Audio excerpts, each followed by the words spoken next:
Hello everybody, we are back for the back nine of the ILT Southern Smash presented by Innova Discs. We are with the MPO lead card. I'm still with Levi Stout, and let's roll, man. Yeah, we're still here on the red course. Front nine was a bit rough for these boys, not the starts that they wanted, but back nine there's definitely some birdies out there for them. They'll be looking to finish strong. Finish strong on those 9 holes, and let's start with hole 10. Yeah, triple Mando is the only danger on this hole. As you can see, Saucy Chook hooking us up with lunches. They've been a big supporter of this tournament for a while now, and don't hit the chicken is my advice. You just got to hit the gap, throw it straight, make that triple Mando.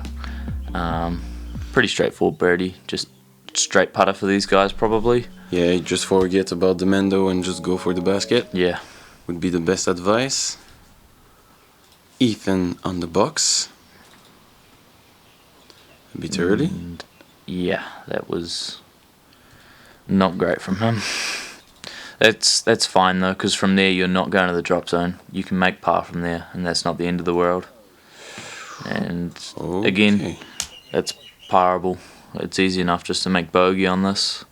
But I mean, I know Ethan's played this hole hundreds of times, so not going to be happy with that shot. And there we go, Francis. That's what you want. First one to hit the gap. Yeah. And the AVR again. Yeah, he's looking comfortable with this disc today. Oh yeah. That's the shot we're looking for. That Thank checks you. up. Ooh, a little bit long even. But good shot. You can get some tricky putts back there, but you're fine if you're long usually. As we're going to see some par layups here, I imagine. Yeah, good groundwork. Oh, Sebastian's still got a putt. He's running it. Ooh, Good bid. saucy bid from there, Saucy. and not much of a comeback there. So that sat down nicely. Again, Yeah, just a little bit low. metal hit. Yeah, good birdie. Solid putt from there. There Like we I say, go. if you do push into that back stuff, if you go a little bit further, you get some really tricky putts back there, but it didn't look too bad from where Andrew was. And the rest will clean up their pars as we move on to hole 11. And this hole, if anyone has played the normal course, this is normal 17s tee pad to normal 18s basket. As you can see, 17s basket is the one that the camera's zooming in on here, but we're actually playing to the one that you can see in the background. A hard one. The ceiling was pretty low. Yeah, It was there's lots of lines here. For the righty, you can go either a low ceiling hyzer that's like just straighter, or you can go out over the road with a really wide swinging hyzer. But it was a good line. There's also just take a straight disc as Andrew's going to show us that wide line. Exactly. You also can throw like a mini turnover or like a forehand. I think Ethan's going to show us that wide left side line. There is a decent sized gap out there, and that is looking pretty money. Nice. Yeah, that's the kind of shot you're looking for there. So we didn't see where Andrew arrived. I'm not sure if he's OB, what happened there. And that's the low line. Yeah, that's the low straight line I was Oh wow, talking amazing. about. Yeah, that's... Oh, almost get some people on... Yeah, one of those other holes. Yeah, what is this guy doing there? Francis, that same line. Oh, I like it. Flat release with an overstable disc. Just catches that ceiling. Unfortunate, but good line. Yeah, looks like Andrew got caught up in some of these trees. He still had a bit of a look there. I think Sebastian's shot was really as good as you can ask for on that straight line, because it's so hard to keep it pushing straight at the end there and still get that ground play. low. Catching the cage. All of these guys have had pretty good line on their putt today. It's just that height that they're struggling with. Yeah, we still haven't got to Ethan's shot yet. He parked it. Money. Easy birdie. And 5 down. this was one of the harder holes on the course. Averaged a 3.2, and Ethan was the only birdie on the day. Amazing job. On to hole 12. This is the hardest hole on the course. 110 meters. And again, don't let the camera deceive you. It's tight. It's a shot that's really awkward for either hand because you have that OB all the way down that right side. And for a righty, you almost have to throw a late flip up, which is really hard to do at 110 meters. So maybe straight fairway drivers will be the play. Flex forehand also works. I imagine Ethan, yeah, he's just going to take a buzz to this hole. I don't think he's looking to park this hole. I think he's just trying to get up there for a look, as he's going to do there.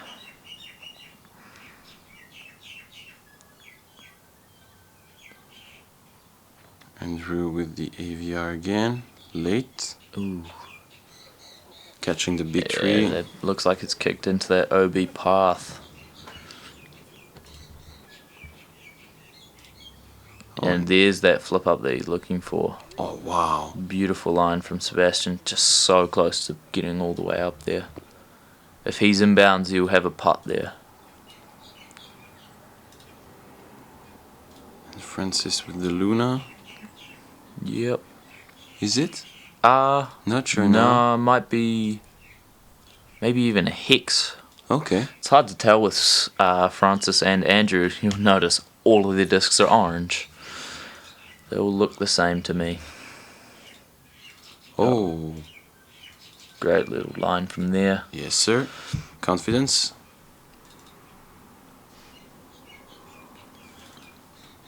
And who's the only one that birdied this hole? Well, we'll have to find out, won't we? Sebastian might have a putt here. But there was only one birdie on this hole for the day, interestingly enough. And this one played at a 3.53.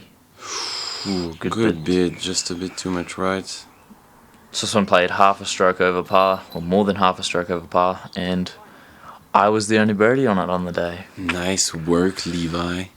Yeah, I just threw that hyzer flip similar to Sebastian, except I just got past those trees. What did you throw?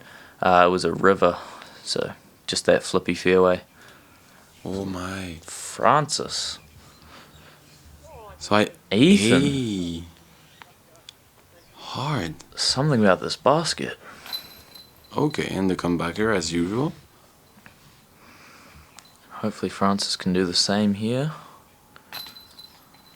Yeah. It's crazy, you know, he's missing some putts, but I love his putting technique. It's so smooth. Yeah, you know, when his putt's on, he makes a lot of big putts, that's for sure. And hole 13, par 4. This one's just a dogleg, right? Distance is 174, but you're really just looking to break that down into two, maybe a 90 meter shot, and then just a 75, 80 meter shot here. You're trying to just get through those double mandos, obviously first things first, and then finish right. So maybe forehands here. Some of them might just opt to lay up with a putter or a mid-range, or Sebastian going roller, getting really aggressive. My. Did he miss it? I'm not sure. No, I think he made it. Oh, That's why I don't like that roller players. You just finish too far straight for me.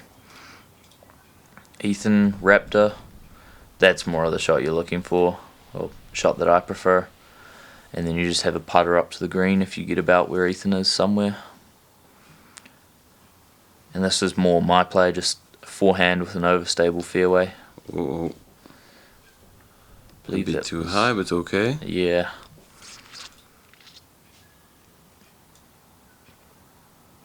So I would have thrown a putter straight shot backhand, but I lost a bet, so I had to take that forehand.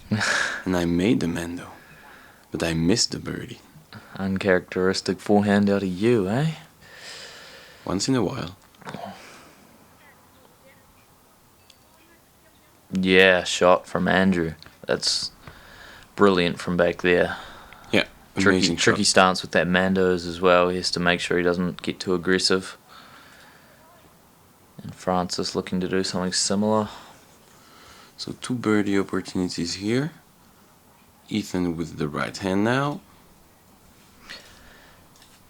And you'd think by the way this lead card is playing it, this is one of the easiest holes on the course. But this hole was actually middle of the pack. It averaged exactly a 4.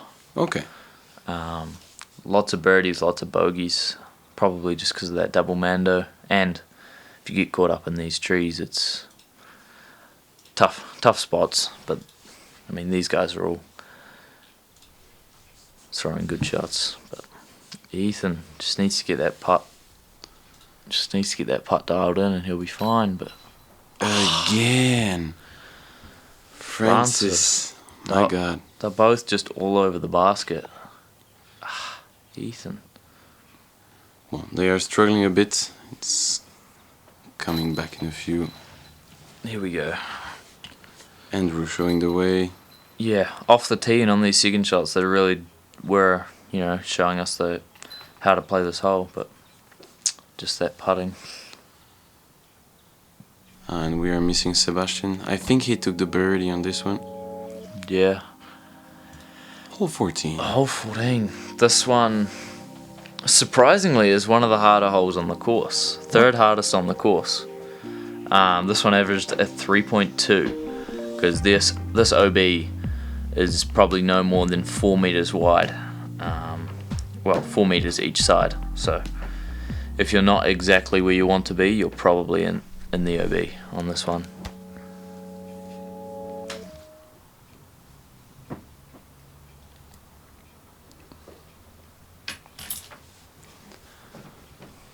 So Sebastian now with the forehand. Yeah, you can see the flags lining the fairway there. That's why I don't like that forehand, because if you put it out early, it doesn't come back. You're stuck there. It's definitely harder than the backhand, Like you just. Yeah, but the OB is definitely in your head here. Like I know me, Andrew, and Ethan step up to this hole normally and just under the pin because it's 53 meters, but you put that OB there and it really messes with your head. And that's the whole thing. Just forget about the OB. Yeah, it's like a 53 meters approach. Francis will be fine there because even though he's 4 meters away, he's OB, but he should be close enough that he can just clean up the par. And it looks. And that's okay. that's more of a safer line from Ethan, not wanting to mess with that OB. I know personally for me, I let the OB get to my head, and this was my first bogey of the round. So 53 meters, one of the shortest on the course, but mental game. Actually, the shortest hole on the course.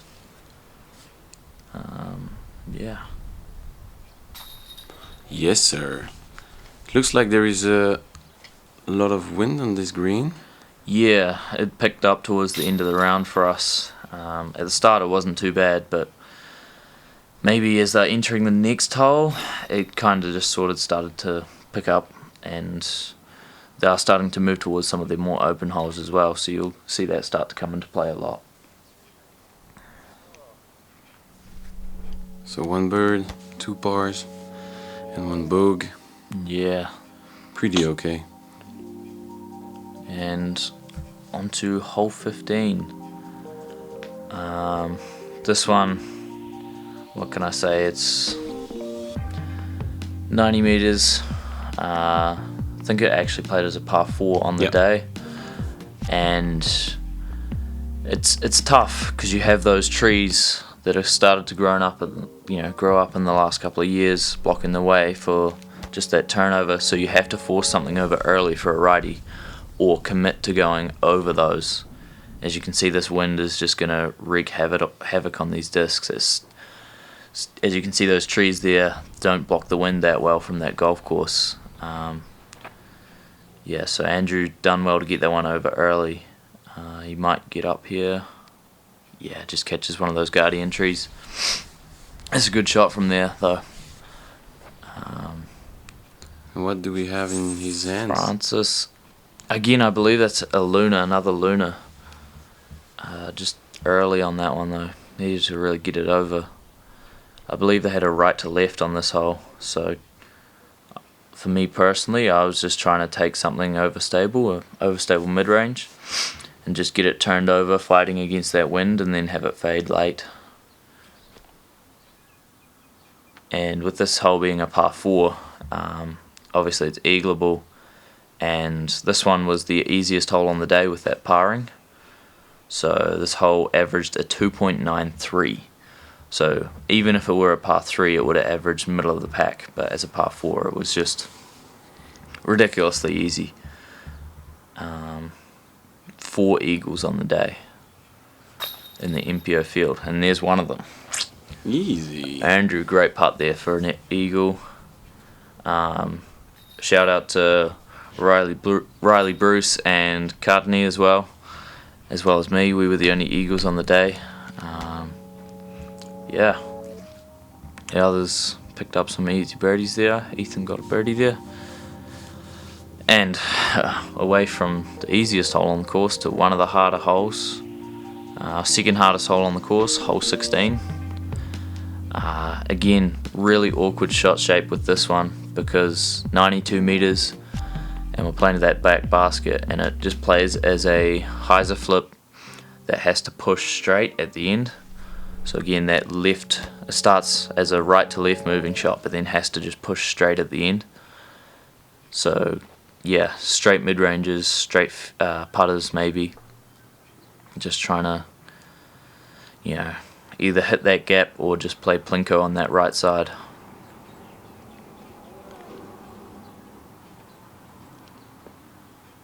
And Ethan, he's not going to be too bad from there. Maybe 20 meters. Should be pretty open. That's more of the line that you like to see. Nice shot. If that one just had a little bit more power, that would be parked. But that probably edge a circle maybe. Looks okay. Oh, almost. You can see Sebastian and Francis there showing us that you really got to throw that late flip up to match the shape of this hole.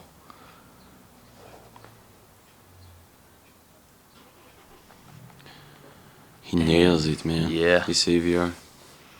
He just loves to throw that disc flat and hard and just let the disc do the work. And there was only one birdie on this hole for the round. Again, shout out Riley Bruce. So not only did he get the eagle on the last one, followed it up with a birdie on this one. I've seen it with my own eyes. It was interesting. Both parked. Yeah. Both putts. Wow. Yeah, it's really a tricky one to park because you want to avoid that ceiling as you're coming out of the normal hole's green and into this green. But then there's also roots as you approach it. So if you avoid the ceiling, you get the roots, or if you avoid the roots, you get the ceiling. All on top of having a hard gap to hit. What do we got? Bunch of par cleanups here. You're really not too mad at a par here. Like I say, one birdie on the day, so can't complain with the pars. Definitely. And on to hole 17. OB hedge, really all the danger you got to worry about. Pretty wide open, 100 meters, almost on the dot. This one, the only thing to worry about is usually a predominant right to left, and you have that golf fairway on the right side. So if you put something out wide and you don't control that power well enough, it can get a big skip, and often you'll find yourself you throw it wide and then it gets a massive skip and ends up in the hedge anyways. Or just go straight with the putter. Yeah. Fun to play. Me personally, I just went straight mid-range at this. This is a fiber out of Andrew. Ace running, almost. Ooh, might have kicked back safe there. That's what I mean about that wind. You see, he put that out with a nice width, but that wind just took it away. Ethan going flex. Okay, but we miss the rest of the flights. And that's zone from Francis. And at 100 meters, that's ridiculous. And he's got most of the way there. I think if he didn't have any wind, he would have parked that one. Doombird out of Sebastian. Interesting. Oh, that looks high. That's got to get down. Yeah, catches the hedge there. Probably going to be OB there. Yeah, he'll take his meter out. On this hole, it's not too bad because even like Sebastian showed us, if you miss and go OB left, you could still have that par putt. And a good birdie. Yeah, good birdie. Francis.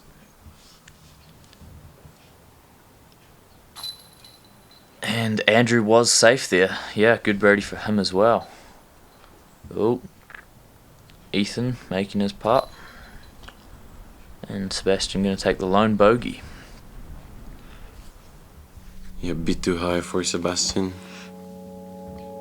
And on to the last hole, island hole, hole 18. This one's only 68 meters, but with that headwind, trying to throw maybe just an overstable putter. This one actually played deceptive. You think it's shorter than it is, and then you throw it and end up short. So I imagine we'll see that as the common mistake. And with that headwind, it just accentuated that mistake even more because you didn't want to turn your disc over, or that headwind really just shortened everything up. And this must be zone out of Andrew. Looks like it. Yeah, that looked good. Might be a little bit short maybe. This is zone out of Ethan. UV. With that headwind, if you expose that nose up, it just kind of pushes that hyzer. But he's safe. He's in bounds.